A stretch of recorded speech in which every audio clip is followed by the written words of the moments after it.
Eto mga kabalita, good news naman. Aprobado na po ang aumento sa sahod sa Ilocos Region at Western Visayas. Sabi ng Labor Department, 30 hanggang 35 pesos ang aumento sa Ilocos Region. Kaya 435 pesos na ang daily minimum wage sa mga non-agriculture establishment.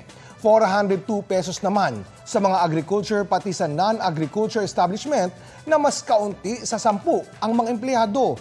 Epektibo yan sa November 6. Sa Western Visayas naman, sa November 16, magsisimula ang inaprobahang 30 pesos na aumento sa sahod. Magiging 480 pesos kada araw ang bayad sa mga empleyadong nasa non-agriculture. 450 pesos naman para sa non-agriculture na may mas kaunti sa 10 trabahador at 440 pesos naman sa agriculture workers. May inaprubahan ding 500 pesos na wage hike kada buwan para sa mga kasambahay sa Ilocos Region at Western Visayas.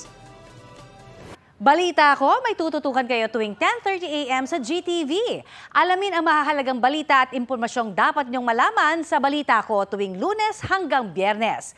Mag-subscribe din sa GMA Integrated News sa YouTube.